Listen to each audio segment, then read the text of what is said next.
Hello, welcome everyone to Breaking the Cycle radio show with me, Chris Tuck. You can catch us live on www.powerextraradio.co.uk. We have a guest in the studio today, Venessa Bobb, my very dear friend, who we are going to be speaking to over the next hour. So I want to welcome everybody who's listening live on the radio and also who's joined us on Facebook Live. Welcome everybody. So we've got lots to get through today. Venessa, my dear friend, is cowering in the corner, wishing she wasn't here, but she's got lots to say. She's making a massive impact in her community, and we have got lots to ask Venessa about today. So I'm just going to switch the camera around to show everybody my lovely friend Venessa. Hi Venessa, how are you? I'm fine, Chris. So pleased that you could come here today. As you said on Facebook yesterday, I've chased you to come on the show or even do a Facebook Live with me. So we're here. Mm-hmm. Would you like to tell everybody who you are, but don't go into too much detail because we don't want to give everything away in the first 5 minutes, yeah? Okay. We've got an hour with you. Okay. Yes. Venessa Bobb. I've got 3 children who are under the age of 17. Well, 2 of them have got autism, ADHD. And even though people have heard me talk a lot about abuse, I have gone through abuse, childhood abuse.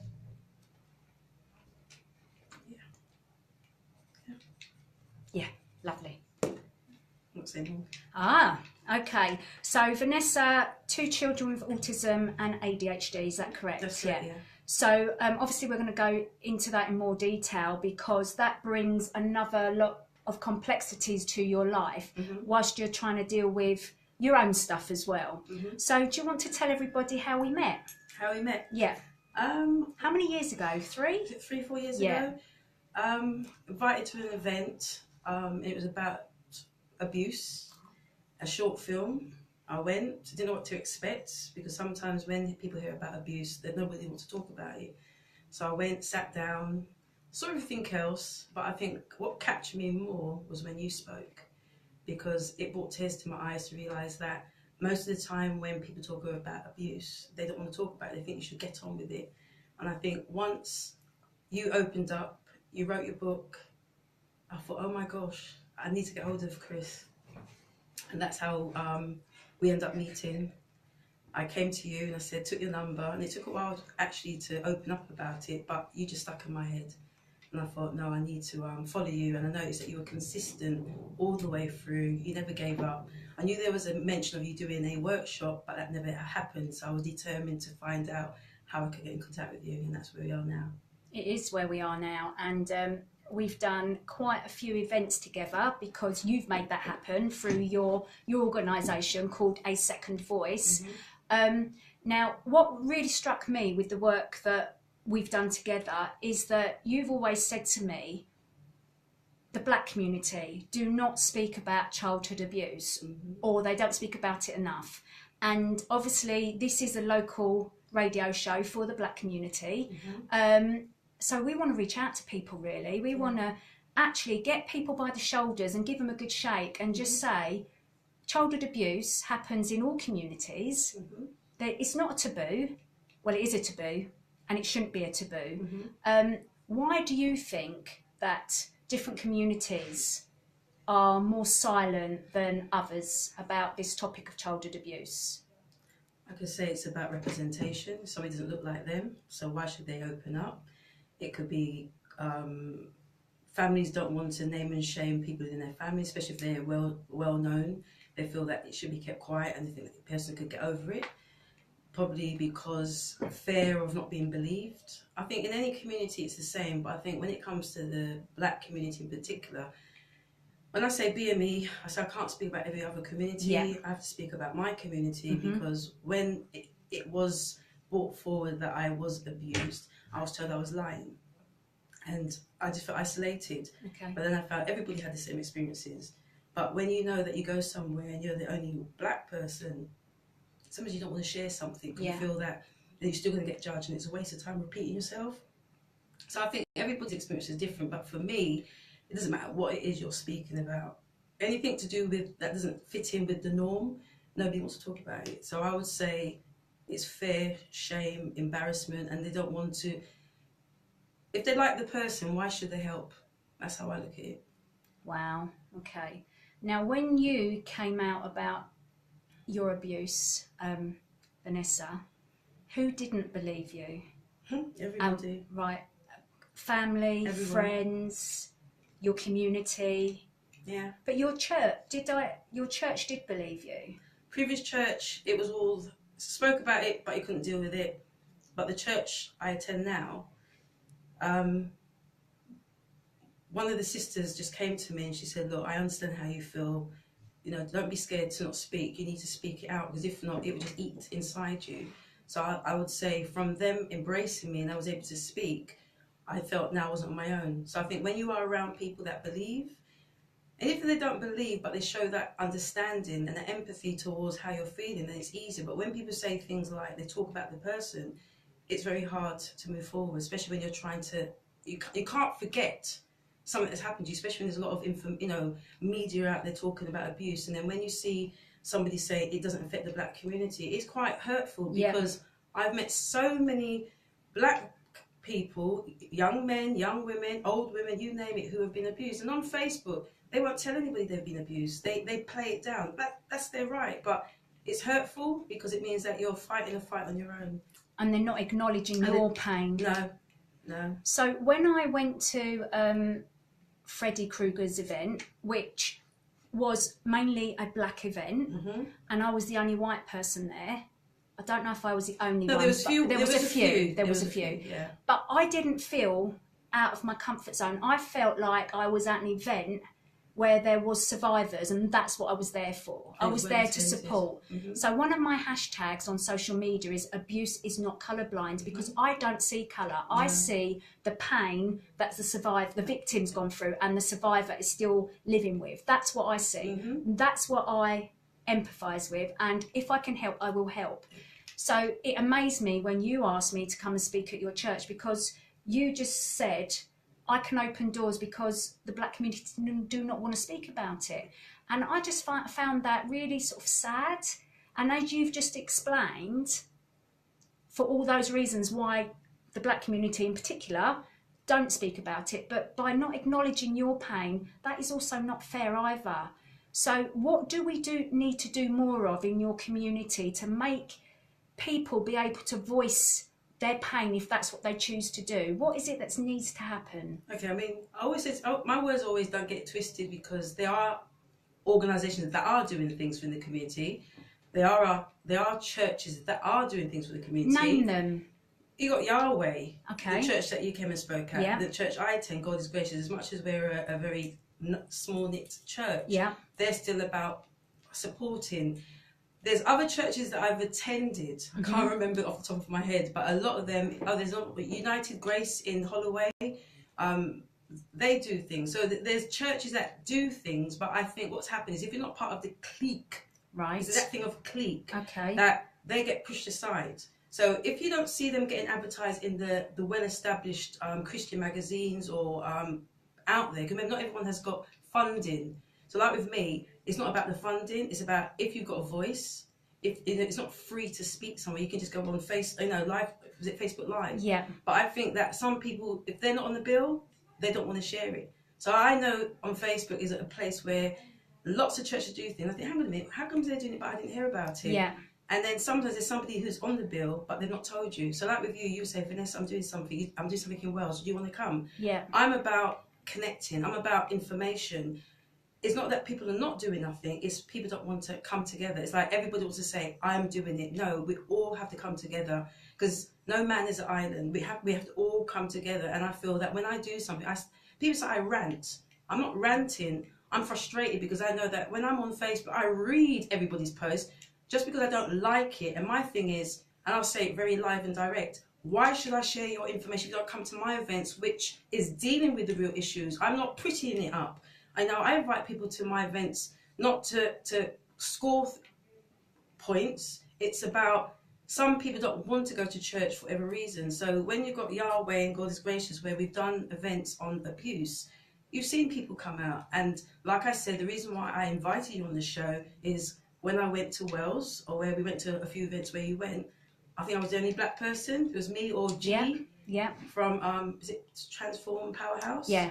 And that's quite frustrating. So how can you everybody say, oh, there's nothing out there, but then same information, same Facebook, same social media, but you're not coming. But put food, entertainment, music, places packed out. So there is a problem where people are picking and choosing who to support. And at the end of the day, we've got this massive problem, as we've said, in all communities, that crosses all communities. That is childhood abuse, physical, mental, emotional and sexual. And if we don't start understanding what's happening across all communities and speaking about that, so for example, the inquiry that I'm part of, I'm really adamant that we need to hear from everybody, so that when the recommendations come out, that all communities are represented. Otherwise, we are going to have an inquiry that's very unbalanced, and it's not fair. And people start saying it's racism, it's just racism. And it's not. I'm trying so hard to reach out to all different communities to say, look, this is what's happening, and it's happening now. You come to me in 5 years' time, it's gone. But as I said, I've been lots of places where you've been, and same information, same platform, but we're the black community, or even the Asian community. Exactly. So it's not, I mean, we got a few people that do support, like Mandy and I forgot the other one, Polly. Yeah. But where is everybody else? So if people keep saying, yes, we're flying the flags for abuse, but we're talking about childhood sexual abuse. So if you're talking about we're there to support, you need to come forward, because again, by representation, you can't say no one doesn't understand, because if they've got somebody there to represent you in the community, why aren't you coming out? And it frustrates me behind Facebook, people say, oh, well, they're not doing nothing for me. But again, it's like voting. People complain after, but if you had the opportunity to put your vote in, we won't be where we are now. And again, you know, I have some people saying to me, you don't represent my voice. And they're absolutely right. But like you've just explained, if there is someone in a position where they've got a stronger voice and you are not ready to speak up, but you want your voice represented, then you need to go to these people in your community that are the stronger spokespeople. Fill in surveys. Yeah. Consultations, the forums, it's all, everything is behind closed doors. Because like when I went to the one in Wales, again, I thought, how am I going to afford to come to Wales? Because remember, it was like a lastminute.com, and then I was told they would pay for the travels, and that was about £200 something. So nobody could turn around and say we can't afford nothing, because a lot of these organisations, they put the funding in. And when I got there, to my shock, again, as I said, I only saw one person that I knew that was black, and that was G. And I thought, wow. And then I thought, hang on a minute, what about people who've got disabilities? Exactly. What about people who've got autism? And that was something that I put around the table, and then somebody came back and said, that's true. So it shows all of us have got something to share. You know, and if we had like a black male that came and spoke, again, there's people within the inquiries that have been black who have been abused for whatever reason they don't want to be seen. But in time, they will probably come forward. But we need to see people to show it's okay to be, you know, to feel hurt. But we need to speak up, because we've got a generation that is dying, and we need to start speaking, because mental abuse, emotional abuse I think is worse, because when it's dealing with your mind, people judge you wrong. And that's something that I get frustrated with, when people say, oh, that person is mentally ill, but you don't know that person may be abused. And again, the words mental health hides such a lot of things. You might not be mentally unwell. You might be so frigging frustrated and angry that you're then get so overwhelmed that you get depressed with everything that's going on, and suicidal about everything that's going on. And at the end of the day, that ain't because you've got a mental disorder or illness. It is what you've gone through. Eats away. I mean, as I said with me, instead of me years ago where I isolated myself from everybody and I got angry with everybody, and I thought, you know what, I'll turn a negative into a positive. Instead of me being angry with the system, and it's not just the system, it could be your family, your friends, people close to you, because you put up this image that everything is great. And like I said to you when we're walking down, is that we all volunteer and give our time, but people don't realise we're still hurting. We still need help. We still need some form of support in areas. But people just think, oh, you're okay. No, no, I'm not okay. I'm angry because, like you said earlier, I have 3 children who, as I said, Nathaniel was diagnosed in 2008. And I went through a lot of abuse. And it wasn't so much from him, you know, when he was lashing out. It was the people. And then I was going through my own trauma when people said, oh, there's nothing wrong with you. You never got abused because you got on well with the perpetrator. But no, I wasn't okay because I learned to mask it. But when I look at now where I am now with 3 children, and my youngest was diagnosed last year with autism and ADHD and then epilepsy a couple of months back, then I'm getting the same attitude. Oh, they misdiagnosed her. There's nothing wrong with her. She looks fine. Again, it's like I look back and all the flashbacks, like a second voice was, I was speaking on behalf of my son. Now I'm having to fight for my daughters. And for me, nobody was fighting for me. I remember when I was like 5, 6, 7, 8 years old, even though I know I said I was abused at 9, people didn't want to listen. It's like you got to be seen and not heard. Yeah.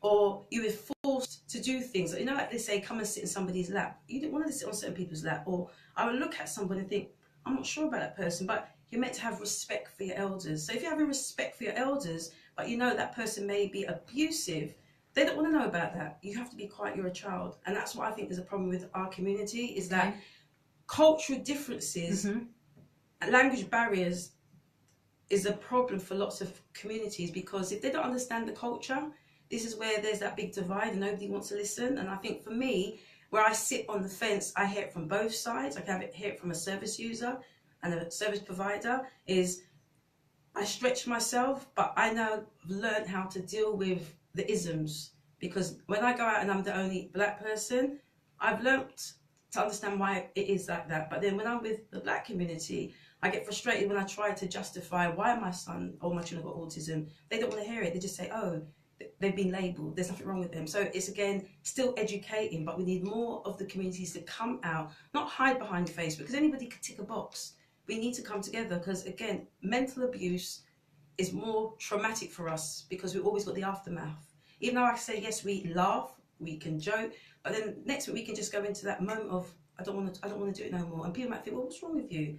You know? So we always keep getting questioned when we do something that's not the norm. Wow, you're passionate there, love. So we were speaking earlier about, you know, you are a survivor of childhood abuse. You've got children that have got complex needs. And you're saying that when you're dealing with your own impact, it makes it really difficult to... I spent last week and the week before talking about parenting, so I just want to touch on that now. How has what you've been through impacted you as a parent, but especially impacted you because some of your children have got more diverse needs? I've always said when I was young I was never going to get married and I was never going to have children, because, and I used to say as well, I would always make sure that I have the children all for the same man, which I did. It didn't make no difference because I still got abused.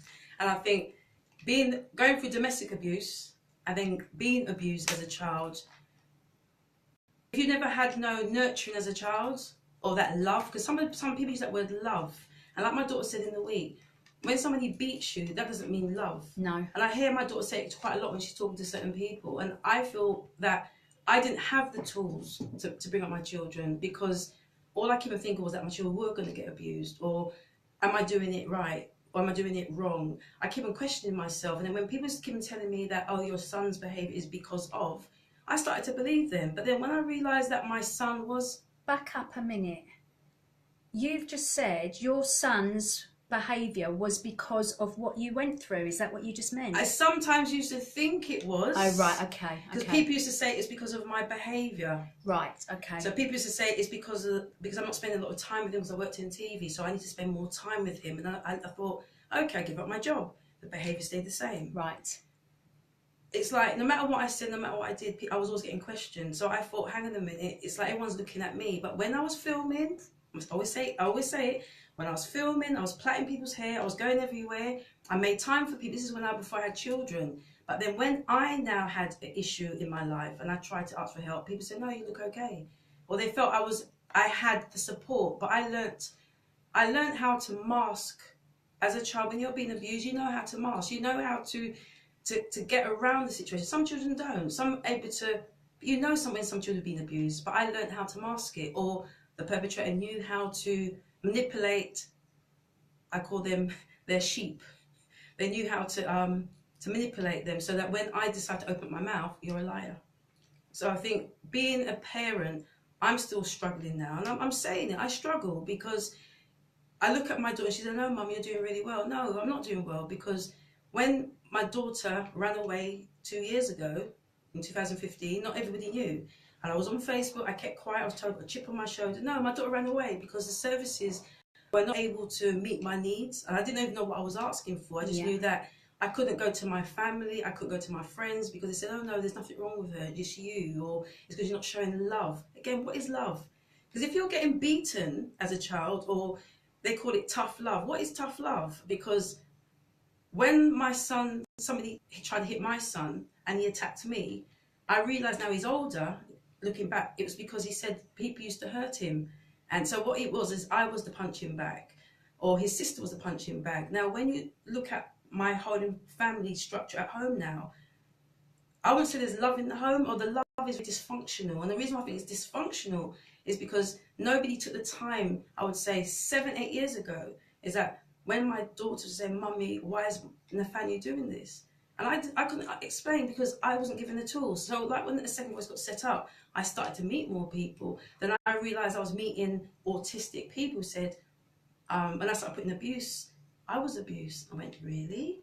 And I was like, oh, okay, how do I deal with that? And I think that's when I opened up at another event in Wandsworth.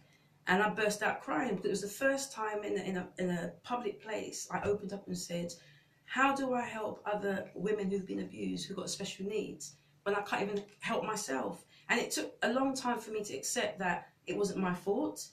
It's only, as I said, it's meeting you, it's meeting the Cassandra Learning Centre, you know, Jennifer McDermott, it's meeting Malika, Zebulon, there's Joanna, is it Queenie?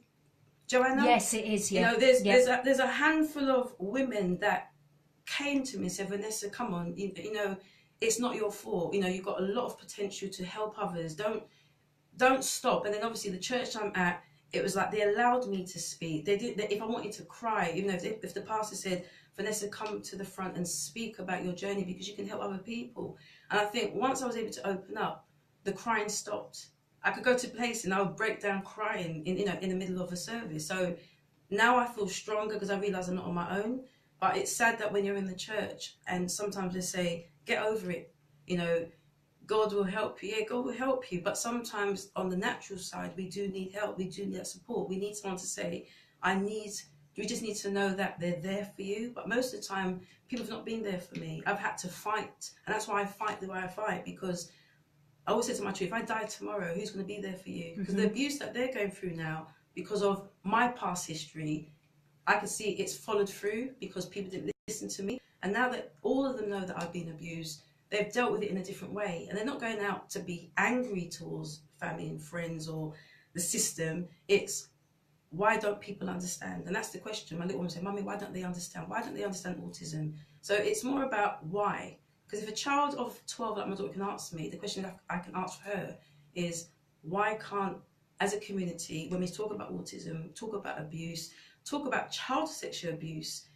Because if you don't deal with the root of the problem, it affects you in later life. And I can say it's affected me as an adult in relationship.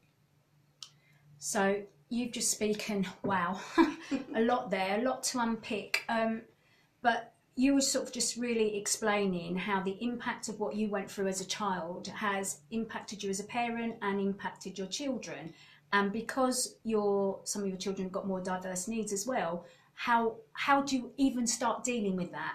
So I have a brother who's got 4 children, and 3 of them have got on the autistic stroke Asperger's spectrum to varying degrees. And as you said, if you've not gone through that childhood abuse or domestic violence or any form of abuse, you might have a fighting chance to actually deal with your children and their diverse needs and what they need, because it's a fight. Everything's a fight. And when you've been through abuse yourself, it's a fight just to survive. And then you've got these children that need you to fight on their behalf as well. you run out of energy, you run out of steam. And like, you know, I've touched on programs before where we've talked about parents out there who have lost their children because they've not been able to, according to social services, give their children what the child needs. Now, I have no argument with people telling me that some children just need to be removed because the abuse is abuse. But where there's families like me, mine and yours, over the time, where we've struggled, we just need extra help, don't we? That's it. I asked for extra help in 2007, and that ends up where they started looking at me. Again, I'm not lying, because I've read everything that's been written about me, even though they accidentally left things in the file. I'm meant to be mentally ill, suicidal, I am neglecting my children. So when I rant on Facebook, it's because I've seen what has been written. So when people say it's not that bad, I know the pain of some mothers, and I use that word some, because you have got some whatless mothers out there. I know, because I've seen it with my own eyes. They complain, but they're not doing anything. So when the mother says, my child has done this, and I've seen their child do what they've done, and when they're with me, and yes, they may do something similar, kick, bite, I don't turn around and want to, as someone says, slap and box the child. Some of the child is trying to communicate, especially if they're non-verbal.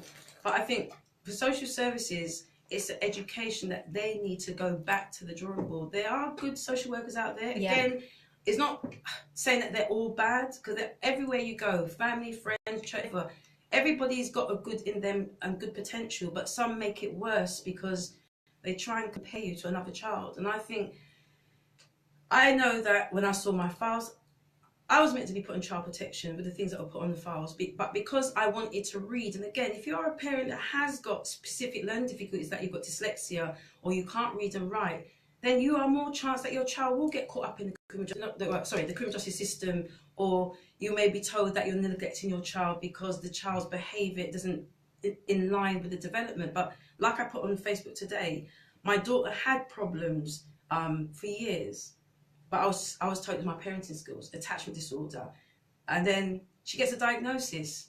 Nothing's changed. So if I've got to change the way I'm dealing with my parenting skills, so what about the schools? And then you've got the parents as well, that again, in my daughter's primary school, they were getting horrible to me, telling me to control my child. So nothing can repair the damage, one, as what we've gone through as survivors, because if there was a place where we could go, which there are places out there to support survivors to abuse, but when you've got a child who's got special needs, it's a different ball game altogether. Because when you're saying, I just need help, and then you open about your abuse, and if you're an autistic mother and say, I'm autistic and I've been abused, a lot of them say they're taking our children away. And if anybody says I'm lying, I've got the evidence of 9 years of mothers have come on the inbox to me privately. So what I do, and I try to say to everybody, if the cap fits, don't come and get upset with me. It's what has been disclosed to me, and I'm just using my experience to say to any autistic woman out there, if you have been abused, yes, the services are not really great out there, but then you've got Wendy Campbell, who's always turned and said she made to support people. That's how I met her, through you. So there's people out there willing,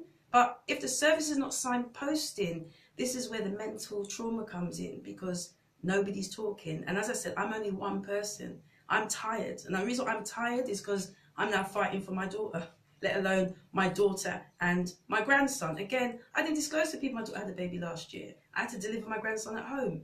Again, you see it everywhere, but nobody talks about these things. I've gone through so much that I'm still trying to deal with being a grandmother. But that wasn't my fault. So when people like to judge, again, that's another judge. Oh, you allowed your daughter to have a baby at 16. No, I didn't. She wasn't living with me. So people need to understand, before you speak out and you knock people, you need to look back at the history, and there was reasons why I am where I am now.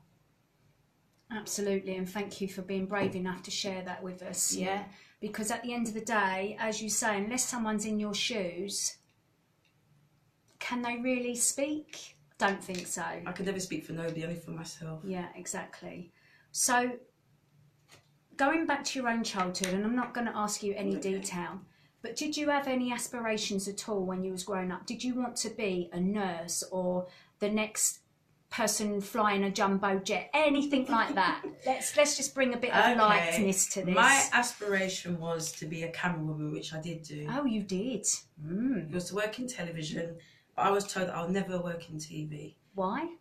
Because women don't do those jobs. Right. Or at the time, I think it was about 15, 16, I was going to South Thames College in Wandsworth, and I remembered I wanted to do an apprenticeship of electronics because my background was in electronics, which a lot of people are not aware of. No. And I always remember it was Rediffusion. I can't remember. I think that's what the company was called. Old Time. And the man said, "There's no point putting you on an apprenticeship because the last young girl that we had was a Japanese girl, and we trained her for 2 years or something like that, and she ended up having a baby after all that, so it was a waste of time. So there's no point putting me on in case." I thought, okay, and I left it there. I never followed it through. Again, it would have been discrimination in them days. Completely. I was about 15, 16. Yeah. And then I just started doing lots of courses on electronics, short courses. I started doing freelance camera work, and then worked in a nightclub called Moonlighting in the early days. Then I started freelancing or voluntary work with BVTV, which was one of the only stations in the time, Black Variety TV, in them times where they did a lot of the black entertainment. Again, I've done lots of work. I've done lots of filming for a lot of well-establishments. But again, when you work for free and you work on your own, people take liberty. Again, that's where the abuse comes in again. I was going through other abuse. Okay. And that's why I said to everybody, being it, done there, wore the t-shirt, why I stay away from a lot of people, because I know another side of them. And if people want to stay around these people, fine. But I prefer to keep safe and just keep to myself. But my aspiration was to be a camera woman, to be successful in my work. I got there, but I gave up my career. Or what I was told, I put my career on hold because Nathaniel got diagnosed in 2008. And then I left ITV in 2005 for other reasons as well. And then in 2006, Channel 4 for a short time. Doesn't work. Children, long hours doesn't work. No, and I then agree. Started to have my family, and then when Nathaniel got diagnosed, I just gave it all up. And I just felt I need to concentrate on the child. But again, I never knew in 2018 that I'll be campaigning for autism, let alone talking about my abuse. Do you think that your aspirations of being a camera woman were hindered at all by what you went through as a child, or did it make you more adamant to go out there and do what you've always dreamed of doing? When I hear that word, I can't, I want to prove people that I can. Can. And I felt that when I was told I can't be a camera woman, because I knew I've got a thing about detail, and people always say that with me, when I do something, I do it very thorough. So I think I hid behind the camera to get my point across. So it was like, I like to be in the room, but not be seen. So I could hide behind the camera. So that's where people say, oh, we never knew how you got that. Because I knew how to stay somewhere. Nobody knew I was there. So I think I just like to be somewhere seen, but not heard. But then through the camera or through my editing, I was able to tell the story. Wow, that's powerful. So you felt like you had your voice heard there. Through the camera. Through the camera. Now, when you gave it up, was it a loss? It's a big loss, because what people don't realise, when I see a lot of young people coming up now saying, oh, I'm the first person done it. Not actually, there's quite a few women out there that were doing camera work way back in the 2001. You know, I've been filming for over 25 years, but it's not something to be, I don't like to push up my chest and declare anything. I just feel that it's something I love doing. I'm passionate about it. There's a difference between passionate and showing off. I don't have to show off. It comes in the work that I do. But I know that I could have been further if I had the support from the people that I actually looked up to, when at the times when I said, look, I need help. But they didn't see that. All they saw was, we want your work. We don't care about what's going on when they're behind closed doors. Wow, that's really sad, isn't it? Really sad. Right, Venessa. Your achievements. Yes. I know you said you don't want to puff your chest out or brag. This is not about that. This is about sharing with everybody. Okay. You have been through childhood abuse. You've been in domestic abuse. You've been through abuse within the work environment. You are face to face with abuse of a different kind now, because you just can't get the help and support, and you're knocking on loads of doors and they're not being opened, and you just feel so frustrated and angry most of the time because of the way that people are dealing with you, which is not the right way. But you've achieved so much. By God's grace. Yeah. Please tell us about what you feel that you have been really successful at, what means a lot to you. And I also want you to speak about Cassandra Learning Centre, because that Jenny McDermott, she's amazing, amazing lady. So let's big up the people that are in your life. Okay. First, I've got to thank the church that I attend, because the two churches, because when I wanted to give up, I was at my lowest, they stood in. And so when people say churches don't do nothing, it's just like a home. Not everything is perfect, and so you got to take bits out. I can say I've had a good experience where I am now. I can say Cassandra Learning Centre has been a lifeline for me, because when my daughter ran away, she said she didn't run away, but she did, because it wasn't on my terms. I was at breaking point, to the point I just wanted to give up. But then I had to think about my daughter. Jennifer has been there when it's come from day one right up to when my daughter was in labour, and she came to help me because ambulance wouldn't come. She was there. She's just, anytime where I felt my lowest, she said, no, Vanessa, you need to just keep on going. There's a lot of potential in you. I can say there's Malachi, Zebulon. Yeah. Oh my gosh, when I met her at United Grace in Holloway, where Heather Ashley was hosting this event on abuse. Again, another, as I said, there's so many people that have just said, Vanessa, we want you to speak. Then there's Precious Nawal, I can't never say her name properly. There's so many of them that have just come on, and even though people don't see me with them, it's that thing of a text, a WhatsApp, hey sis, you okay? We've not heard from you, what are you doing? Oh gosh, who else is there? There's Joanna, Queenie, when she spoke about her experience of what she went through. There's so many people that I can thank, but there's the prominent people, is the Cassandra Learning Centre, a safe place where women or young people can go. I set up the part for women who've got autistic children, or if they're autistic, they can come and just, a safe place to sit down, not to talk, to have tea, coffee. Children can run up and down, they can play table tennis, they can just be themselves. If there's nowhere to go, you feel isolated. And I think with me, I become very cautious where I go with my children, because when you see them on the good day, which most people would see, there's nothing wrong. But when they see them on the worst day, which you see my daughters open up, it's not a nice sight. It can be very, very traumatic for the people that hear it. But those people won't judge me because they've seen it. But anybody who's never seen me or not heard, but just see me ranting, I say rant because that's what people say, I rant. Yeah. Then they'll understand what I've really gone through. But I feel turning a negative into a positive by doing a second voice, by my achievements of, like you said, what's my achievement is that, I've got to thank the National Society, in regards to the Lambeth Autism Group, that when I became a chair in 2015, a week later my daughter left. Now, I could have given up. Yeah. I was tearful, and I sat with these strangers to say, my daughter ran away, what am I going to do? And they were so open-hearted. And again, people keep saying, oh, middle-class white women. I'm the only black person in this team. And they're the ones that, Vanessa, is there anything we need to help you with? Is there any letters? What do you want?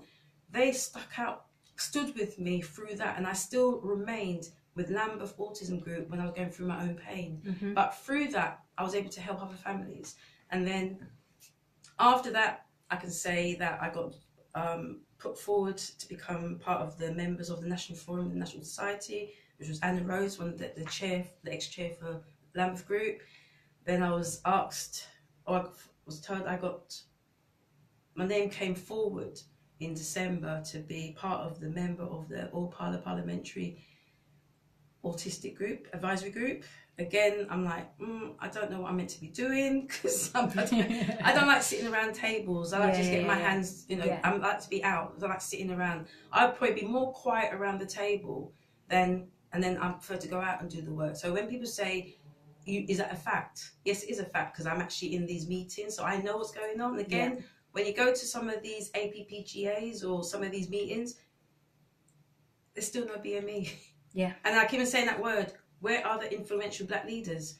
I can say MPs, councillors.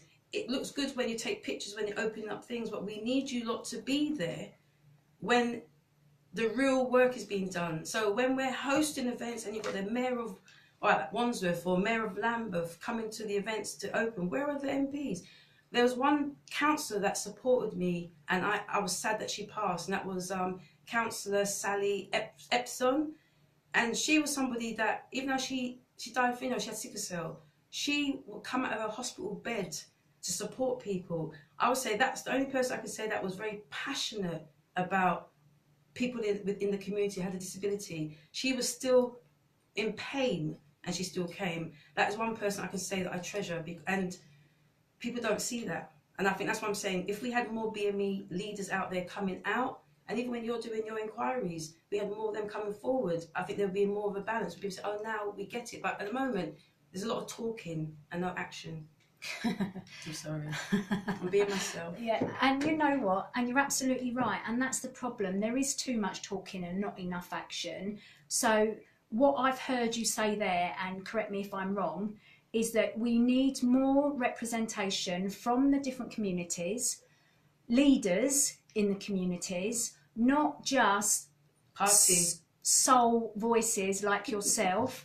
We need collaboration of people from different communities to come together and go. And I think that was what was good about the Parliament event that we attended. Mm-hmm. We called it Abuse is Not Colourblind, didn't we? You had the range, but there's still a lack. Yeah. There's still a lack. Even when it came to the walk, and it was very cold, but which was good. We still had one woman that came to an event in November when she came to hear you speak, and she remembered and she turned up. So it shows that people will come if you give them the platform. And then she said it, she had to come and support. And it was cold, but we walked that bridge. I don't know what I was doing. It was cold, but it made a point. But making a point and being consistent and follow up is different. With you, like I said, you're on Facebook and you're constantly rooting and you're doing. If I see consistency, then it's like, okay, that person means what they say. But if I just see people popping up here and there, I have to put a question mark. And to me, it's a red flag. And if people think that I'm being harsh, no, I'm not. Because where everybody may be liking and making comment on people's posts, I prefer not to like, because some people are being hypocrites. People will follow people because it's part of a clique. I'm not part of a clique, I'm me. Because if I die tomorrow, everything dies. So we have to learn to stand together so that if something breaks away, it still follows through. If I stop tomorrow, nobody else will know what's going on in the Houses of Commons unless we got my daughter comes up and say, Mum, I want to do what you do. But standing alone, which you know, it's not easy, especially when we're not getting funded for what we do, because we're all volunteers. We don't get paid for what we do. Yeah. So not only are you standing alone in your fight in your own community, well, individually within your family, but then in your community with a few others. There's a few others of us that come together. But you're also still fighting the trauma that you're still dealing with as a child. How have you dealt with the impact on you, or haven't you? Have you had counselling? What did that look like? How did it help or not? Counselling, I think, was a waste of time. I think I just sit there thinking, silly old cow, sorry. I just think it was a waste of time. I think I got my peace, and much people don't like it, I got my peace when I went to church. The church I'm at now, or Yahweh, because I was able to talk. And if I was feeling down, they're not telling me to put it all to the Lord in prayer. They sat and they listened, and they said, okay, and they said, look, let's pray together. But it wasn't the other way around, oh, you're failed, or something happened in your generation, it's a generation curse. They listened. It's that thing about listen. And when somebody loves for who you are and not love for what you have. And I think that's what made me realise that people do care. And I think, and as again, you've been to Yahweh. You've come and you've seen the difference where you didn't even know Bishop Noel was the bishop. He sat in the crowd and you never knew when he stood up. And he was like, oh. Because when you've got somebody who doesn't puff up their chest and they sit in the crowd, it makes such a big difference. And again, you know that I am an atheist. I don't actually believe in God, and I know that you do, and that's not a problem. But I did sort of like say to you when right at the beginning at your event, would I be welcome? Because I am an atheist. I don't believe, but I'm more than happy to come and speak to whoever. And you were like, no, it's absolutely fine. And when I got there, I felt really welcomed. I wasn't treated one way or another. I was just treated for who I was, and I was just accepted for the message that I had to deliver on that day, and that was amazing. But also what I need to get out there is that there is no right or wrong in recovery from this childhood trauma. You found peace in your church, and there's loads of people that do, and there's loads of people that don't, like myself, and there are also lots of people that are abused by their church. So it's like just weighing up really what works for you and going after that, because you found peace there, which is brilliant. But then I think if anybody has been abused in the church, they need to come forward.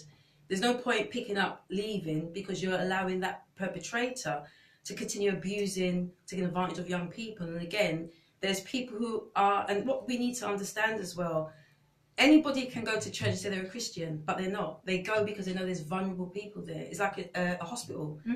Sick people will go, abusers can come in, they're vulnerable. So sometimes we have to be careful who we invite in. We have to be careful that if somebody says, I'm a Christian, we have to check them out first. Because I've met some people who said to me, they're Christians, and they're not. They've come because they're interested in position. So we have to know who and who we're letting in. It's just like our house. It's not everybody you let in your house, and I think that's what's getting wrong now in these days. Now everybody's coming in and no one's getting vetted, where before you had to be in a certain position to get to the pulpit. So now anything goes now, and I think that's why now there's so much confusion, more abuse. But I think abuse has probably always been there, but because of social media has become the news, microwave media, people now know what's going on, where before we didn't know. I think the media now is open the doors to the world. So you can't hide it now because anyone can do CCTV and you're not aware of it.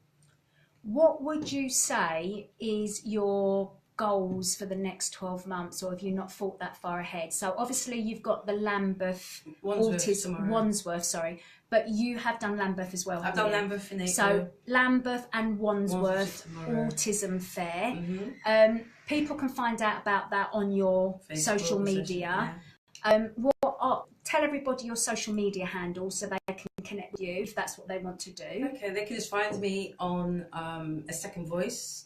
I mean, if they just Google A2nd Voice, they'll find me because I think I'm the only second voice that is around. Or they just do autism. If they're in the Lambeth area, they can just Google Lambeth Autism Group. But then what they've got to remember with the Lambeth Autism Group, we're under the National Autism Society. We're a branch, we're volunteers, we do not get paid. People think that we get paid. No, all of us have come together with our different experiences, and that's how, again, it's to show teamwork. Different community, well, as I said, different perspectives have come together, different ideas, and we support each other. A2nd Voice now, voluntary group, where I connect with other organisations so that I can actually join the puzzle. People, some say that don't like the word puzzle for autism, but I said, we fit in quite well. And I think if I never fit in with like a lot of the mothers that I've met, I don't think I will be where I am. And I think, again, it's connecting everybody like you. When I want to do abuse, I always come to you because, as I said, I don't know anybody else that is in that position that can come to the community. Yes, I know Gwenton, there's Jenny Still, there's there's Sarika, there's so many people out there, but I think in what you're doing, you're the only person that I know that's come to me. If there is anybody else out there, we need they need to connect, but nobody's connecting, you know? And I think that's what's the sad thing about, if we don't connect, people think they've done it first. But when I look back, as Malika said, no, there's other organisations that are doing it, but we need to connect because you've got people who are biracial, dual heritage. Yeah. And if they're not in a community where there's lack of numbers or don't look like them, they're going to miss out. So we need to have information to say, I'm from the dual community, I need help. So it's not out there. No, but it's really important that we start getting those voices heard, because otherwise they are going to be left behind. And a lot of them are left because they feel they don't fit in. So if you don't fit in, they're the ones that are still the silent voices. But they need a champion for them to stand up for them, to bring their voice forwards, because as we said, we can only represent ourselves at the end of the day. But being a white woman on social media, there will be people out there that connect with me and find their voice and step up, and the same as you. So there needs to be mixtures, representation from all communities, but those communities need to come together and show up where they're needed. Right, Vanessa, I know you've got to go at 1 because you're off to another event. You mean 3? 3 o'clock. Yeah, sorry, I'm reading my clock wrong here.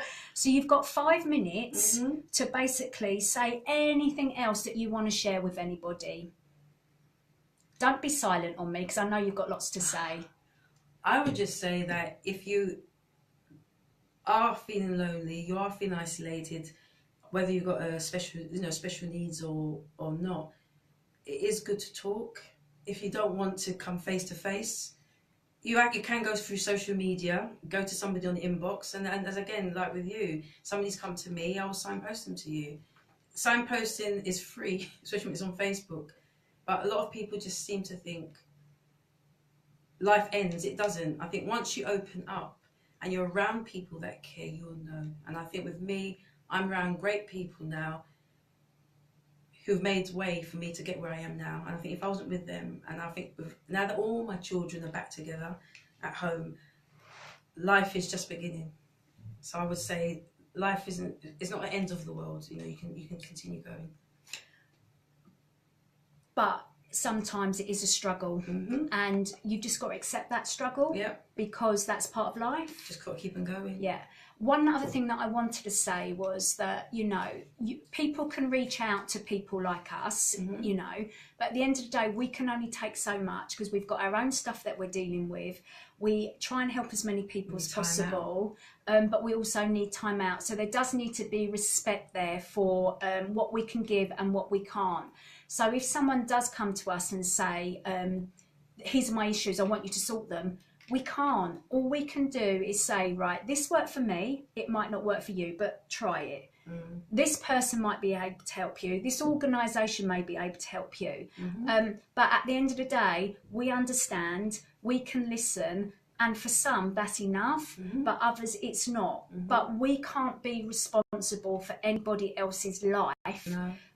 Because we're not living their life, we're just not. They've got to do the homework as well. Yeah. They have to, because if I sat and waited on anybody, like I said to my daughter, older one, if I sat and waited on anybody, or like when she left, I could have been, I was a nervous wreck. You saw me, but I had to say, you know what, I've got to think about my other children, and then I had to think about myself, because if I wasn't here, then I'll know, oh my gosh, what's going to happen to them. So I had to just pick up myself, dust myself off. Yes, I get a lot of knockbacks still, but I've got to just think about my children and my grandson. And that's what's give me the drive. Yes, I'm still hurting, don't get me wrong, but I'm happier than I was 5 years, 6 years ago. I'm happier. Even though I'm still going for a fight now for my younger one. But life still goes on. Life still goes on, unfortunately, and with a smile on her face. You're still smiling, which is fantastic. Right, all I want to say to you from me is that you're a fantastic person. Thank you. Love you to bits. Thank you. You've achieved a great deal. You should be bloody proud of yourself, even with all the challenges going on, and still the challenges coming your way, because we're all going to get the challenges. Life is an up and down road. Roller coaster. Yeah, it's not a straight path, and wouldn't it be boring? But sometimes boring is good, yeah? So I just want for you to know that even though I'm not with you all of the time, because I'm not, I am there. You usually give me a little,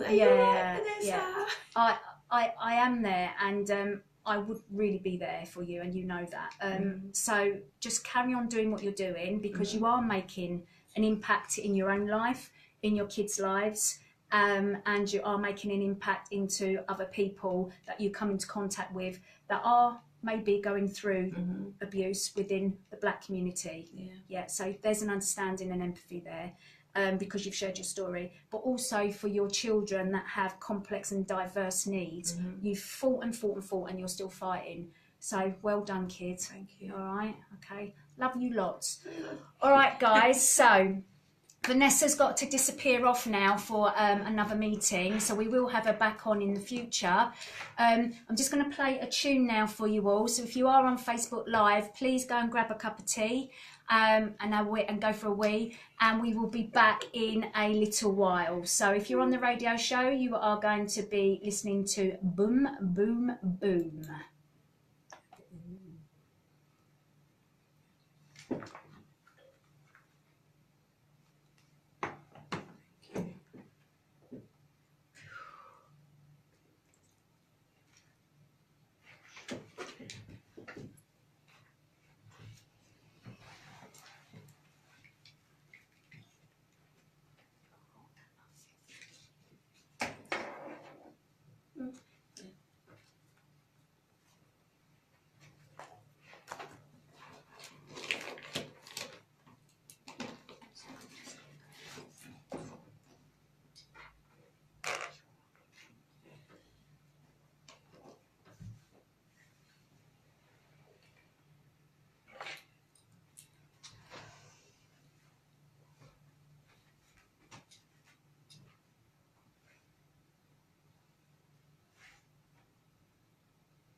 So that was Boom, Boom, Boom. So Vanessa's just left the building, but what I wanted to show you guys, especially on Facebook Live, is the Wandsworth Autism Fair. That's on this Wednesday, 11th of July, 10:30 to 4 p.m. So that is tomorrow. So if you're around and you want to go, please just rock up. There is an entry fee. It's at Tooting Leisure Centre, Greaves Place, London, SW17 ONE. Now, what was really interesting about Vanessa, as she explained, was the fact that, you know, she has been through childhood abuse, domestic violence. She has been through abuse within the workplace. That has not prepared her to be the best parent that she possibly could have been if she hadn't gone through all of that abuse in the first place. And then she's had children, and 2 of her children have autism and ADHD, and she had a lot of kickback from people around her saying that there was nothing wrong with her children, it was down to her parenting. And as a survivor of childhood abuse, domestic violence, and then becoming a parent, you don't know what is normal in the first instance. And when you have got these extra complex behaviours coming from your children, sometimes it's really hard to unpick what is actually going on. What is it that you might have created because of the impact of the abuse on you? And then what is it that's normal, in inverted commas, normal for children that have got these conditions that affect their life on a day-to-day basis? What is it that they bring to the table, and what is it that needs to be offered in the way of support for their needs as well as your needs? And all Venessa has been put with all of her life is a fight, constant fight, a fight for her own needs, and then a fight for her children's needs, and then people pointing a finger at her and judging her because her children have been misbehaving or acting out, whereas because there's been no understanding of what the needs of an autistic child has. And then on the other scale of this, we do have individuals that have autism or Asperger's or ADHD or a physical disability or other disorders that have been abused, and their voice is completely silent. You know, hard of hearing individuals, blind individuals, individuals with different disabilities and different diverse needs. When they're vulnerable people, and when they are abused, they don't have a voice. So what are we going to do for them? So this is what Venessa does through her organisation, A2nd Voice, is speak up on behalf of those individuals, not necessarily because they've gone through abuse, but because they're fighting a system that is denying them the help and support that they need to address what they are going through on a day-to-day basis. But put that in the mix with an adult who has gone through what Venessa has gone through and she's described. All that family unit needed was some help and support, not judgment and not accusations and not pulling apart. So we do know that there are some families out there that have been pulled apart by social services because the parents have not been able to meet the children's needs, and all they need is extra help and support. Whereas other families do need to be pulled apart because there is physical, mental, sexual abuse going on that does need to be addressed because those children are being harmed. Right, guys, I'm going to now try and connect with Danny Ryder from Shatterboy, UK, because he wants to tell us about his upcoming event. Let's just turn that off. His upcoming event. So I'm just going to call Danny, put him on loudspeaker, and let's see what we can hear from Danny. So let me just try and call him. Hopefully he will answer.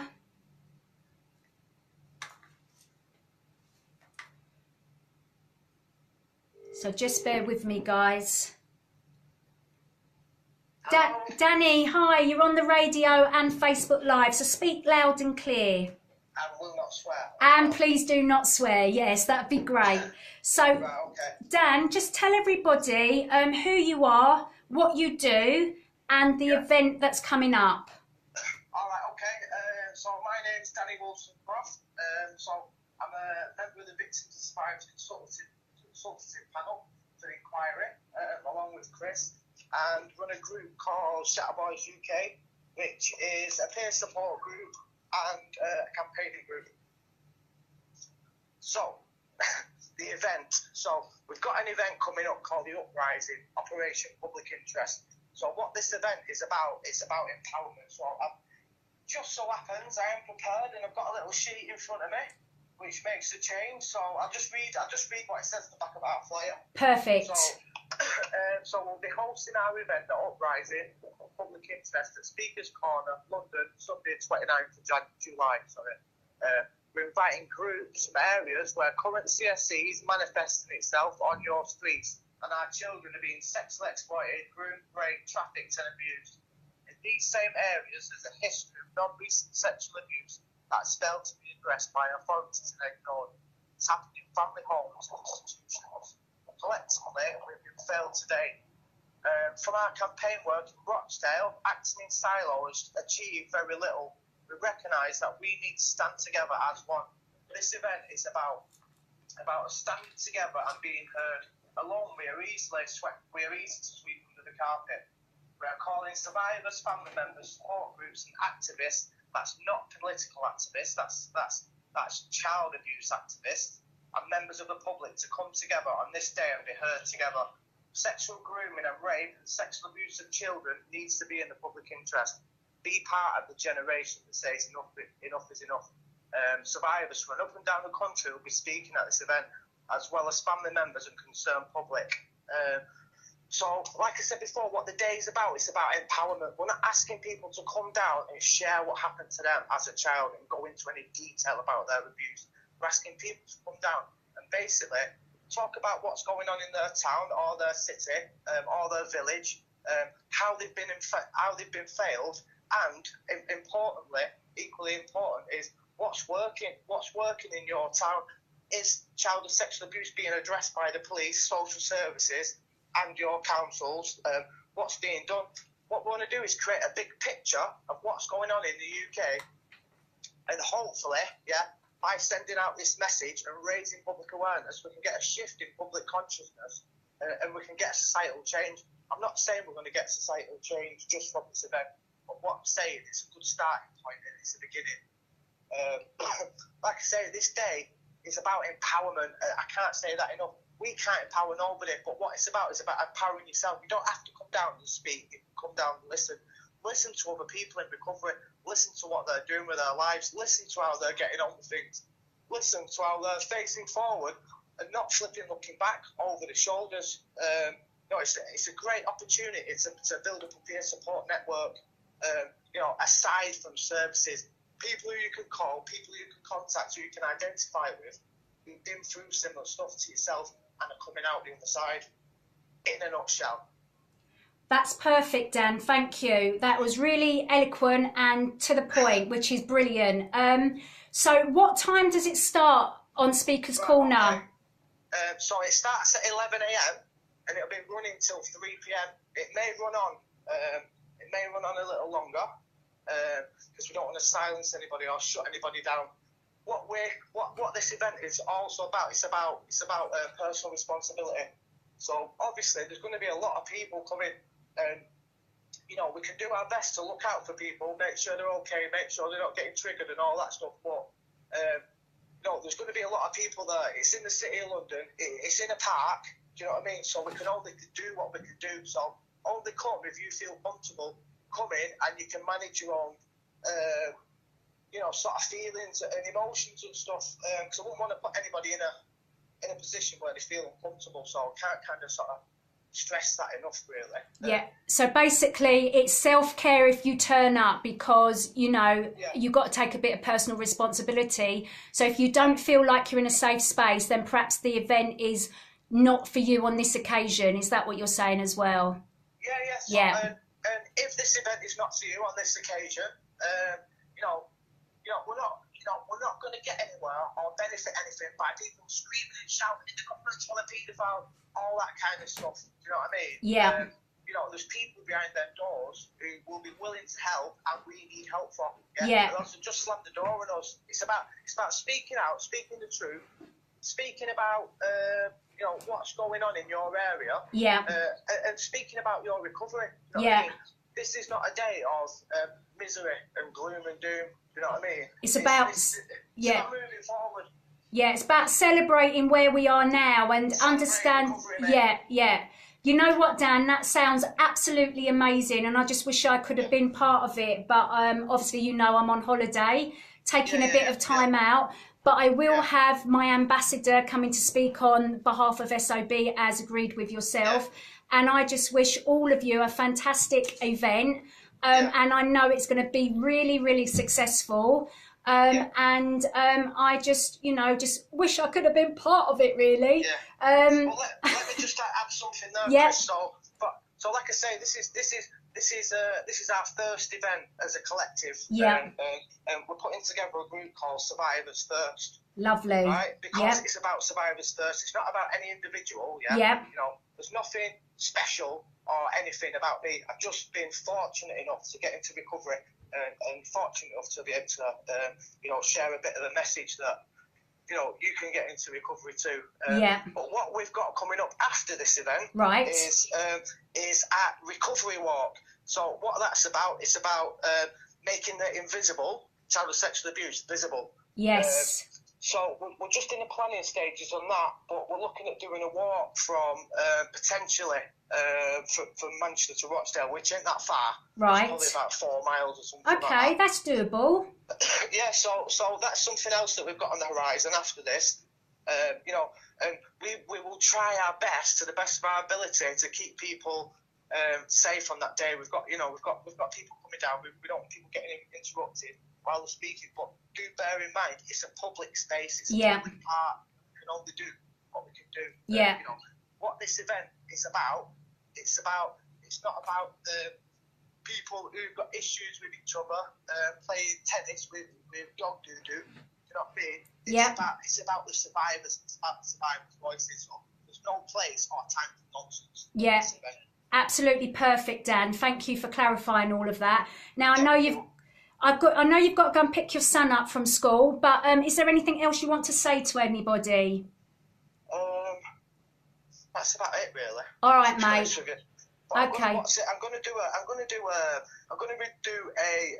bit of a recovery live tonight at 10 o'clock on Chatterboy's Facebook page. Right. Okay. To just start kind of like sort of sowing the seed and setting the seed, building up to the event and stuff. All right. You know Okay. I mean?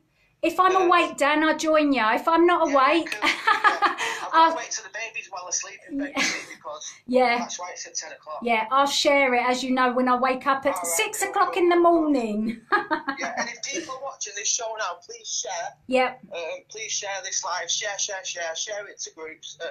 You know, because what Chris is trying to do and is being successful is making invisible visible. Yeah, that's thanks, Dan. Child abuse. Much appreciated. All right, I'll catch up with you later, yeah? All right. Thank you. Bye. So, that was the lovely Danny, good friend of mine, as you're aware, who is working with lots of other fantastic groups,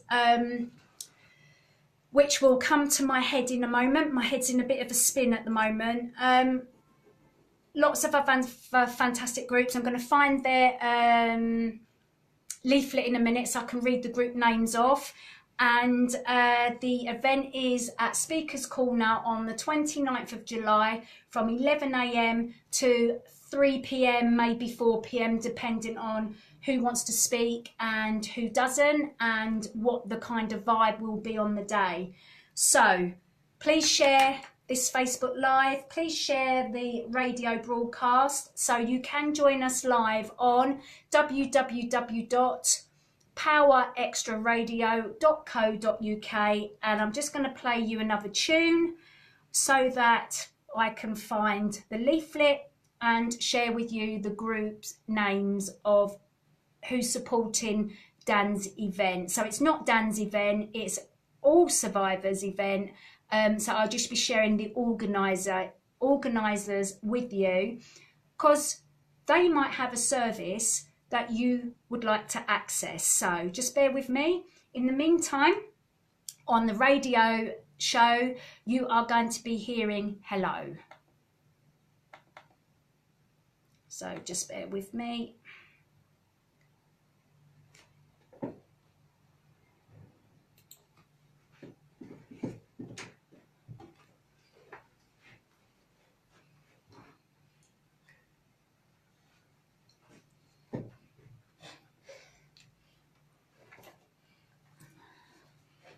That one's off, see? Facebook.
So that was Hello.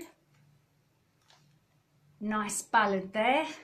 Okay, so welcome back to Facebook Live. Welcome back to www.powerextraradio.co.uk. So we just heard from Danny on the phone. I don't know whether the radio picked up exactly what Danny was saying, but there is an event coming up on the 29th of July at Speaker's Corner. It's called Operation Public Interest. The organisers are Shatterboy, Shattergirl, PAG UK, which is Parents Against Grooming, Dark Lights, NAGA, which is National Anti-Grooming Alliance Helpline, and No More Silence, My Voice, which is run by the lovely Lorraine Simcox, who runs a Facebook group, a help group, where she is prolific on Facebook Live, helping survivors talk through their issues and just to be a peer-to-peer support group and a group that helps each other through their everyday lives. So lots of organisations and groups there coming together to put on this event, which you can attend on the 29th of July between 11 a.m. and 3 p.m. Also, my organisation, Survivors of Abuse, is supporting, but I personally won't be there on the day, which is not a problem because there are lots of fantastic speakers and survivors going to be there, sharing what's happened to them, sharing their journey of healing, and just sending out really a message of hope, but as well as raising awareness of the impact of childhood abuse, mental, physical and sexual, and also just many people turning up and sharing for the very first time what's going on for them, what's happened to them, where they are in their lives right now, and what they need help with, and also, you know, what is working in their community, what is not working in their community, what challenges are we facing nationwide. Are the challenges up north the same as the challenges down south, east and west? So the uprising, I've told you when it is, 29th of July. Please go along and support if you feel able to. If you're not in a place at the moment where you feel that this is a good thing for you to go to, then please don't. But there will be lots of Facebook Lives going on. And it's about empowerment for you. You turning up because you want to listen to others, you maybe want to learn, or you maybe want to share. But it is an event where it's not an event where you're going to go to shout and vent. It's an event where you are going to go and share and empower, help and support others. So please do bear that in mind. Okay, what I wanted to speak to you next, guys, about is there is a group on Facebook called Under the Same Roof Rule. Now, this group is run by Ursula Ann, and I had a conversation with Ursula earlier, and I just want to call up my messages so that I make sure I give you the right information. So Ursula was saying that the same roof rule, 1979, meant that if you were abused, sexually abused, under the same roof as your perpetrator, you are not allowed to claim criminal injuries compensation because it may have benefited the perpetrator. So anybody that was abused under the same roof before 1979 could not actively seek a claim under CICA.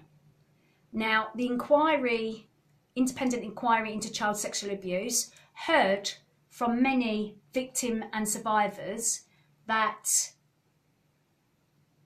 came under this rule, and it was not a fair rule. So what Ursula's group is trying to do, as well as a recent case taken to the High Court, I think the lady's name was JT, sometimes my brain doesn't remember everything, they're trying to overturn this ruling to make it fair for everybody. So I remember when I was on Victoria Derbyshire show about this particular piece of legislation, was that the solicitor said it's not a fair rule, and the solicitor said the rule needs to be abolished because, as I said, it's not fair.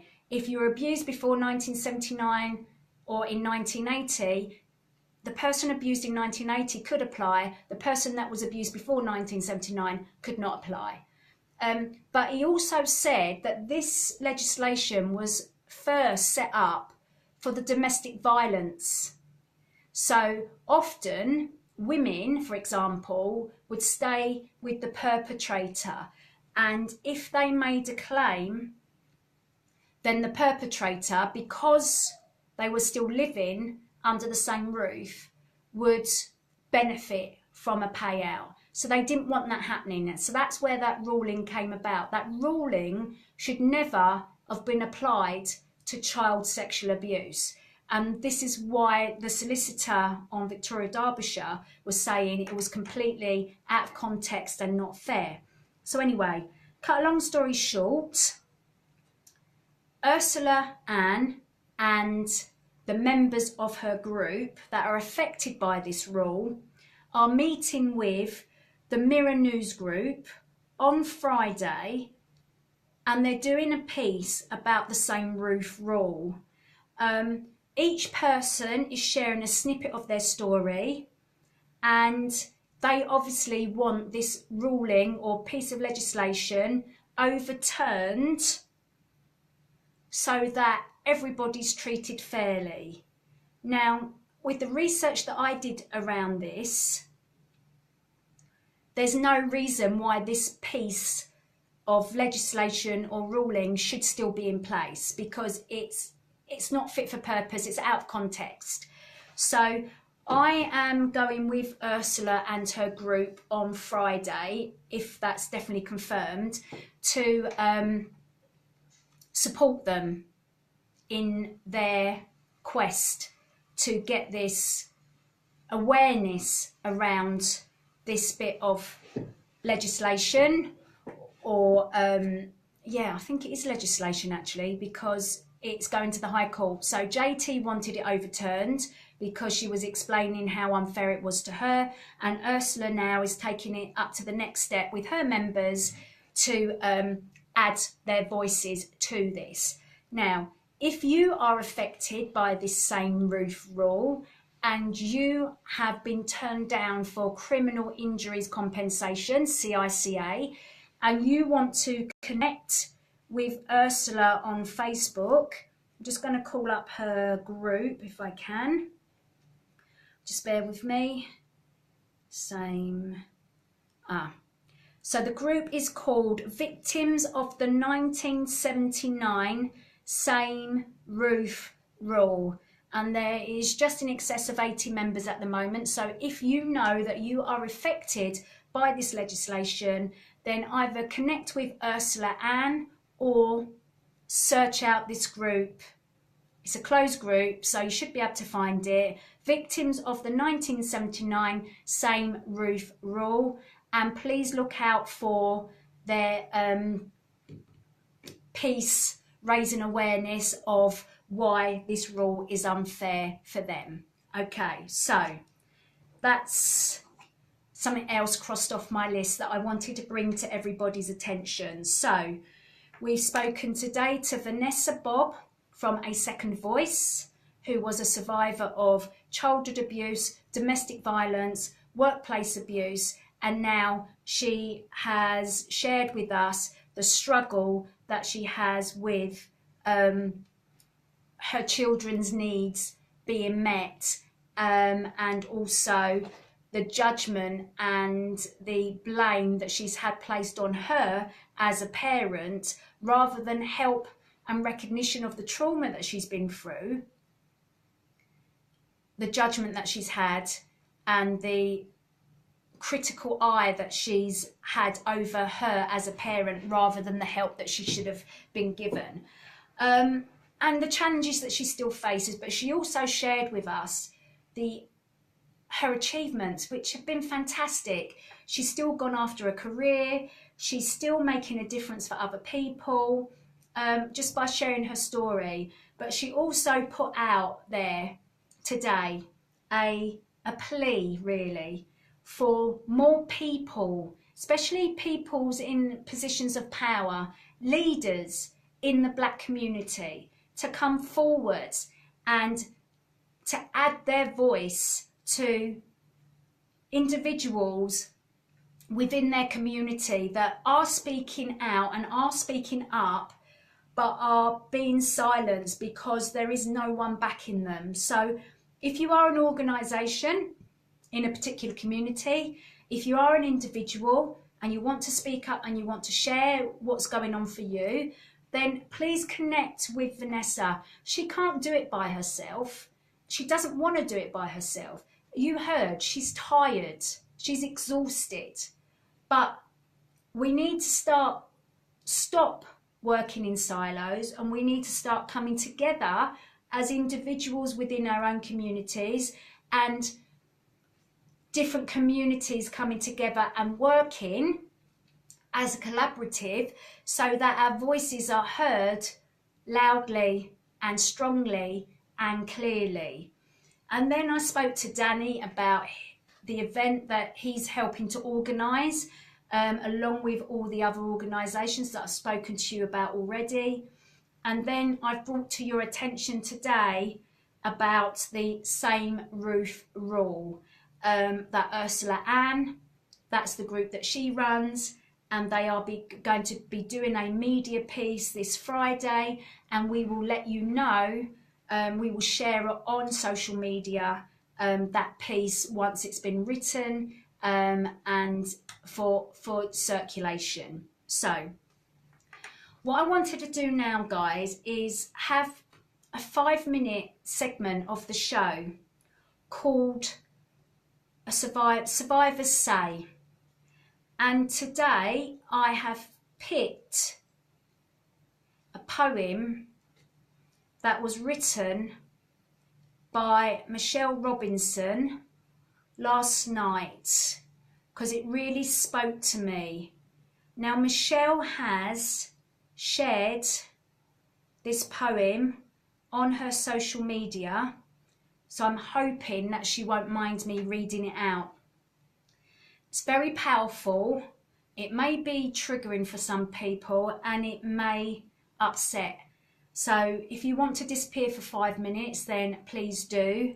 But other than that, I want to share it because I think a lot of people may be feeling like Michelle was feeling last night. And I just wanted to share with everybody that I want to just take 5 to 10 minutes out each week on the Breaking the Cycle radio show to share survivors' words. 1, to share the adversity. 2, to share the impact.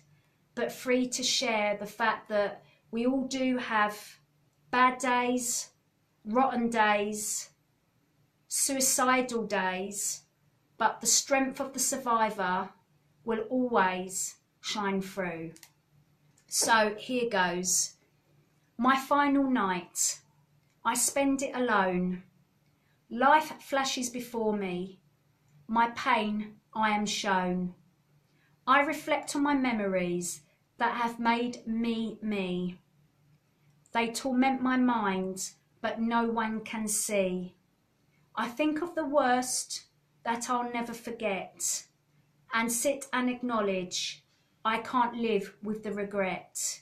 The what ifs and whys, if I did this or did that. The hundreds of questions, but answers don't change facts.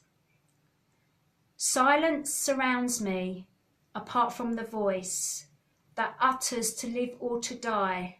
That is the choice. The world is sleeping, at peace with the night. When they wake up, I'll be starved of the light. My mind in darkness, no heartache or pain, no more memories that drove me insane. Nothing but stillness and nothing but calm. No more flashbacks when woken by the alarm. No more surviving because you can't live. A substandard life. People take but don't give.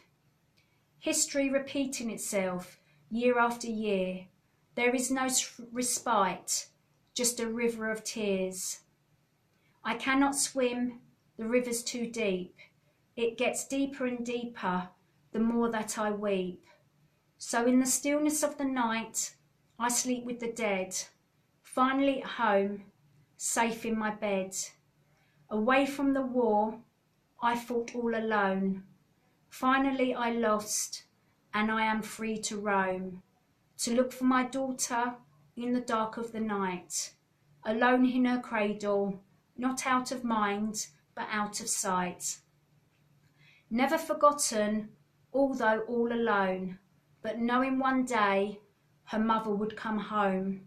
The final night, my mind is set free to start a new life with just my daughter and me, in a distant world, away from the pain. If there is a heaven, we won't be hurt again. We have suffered enough, but together at last. Nothing else matters. Silence drowns out the past. Now, I know that that poem came from Michelle's heart. It comes from a place of what she's actually feeling. But I just want Michelle to know that although she feels that she may be alone at times, that she isn't alone, and that there are people, especially on social media, that do care, and that Michelle actually helps people by sharing what she shares. She's set up her own group to help people that have DID, and I'm just going to share that group with you.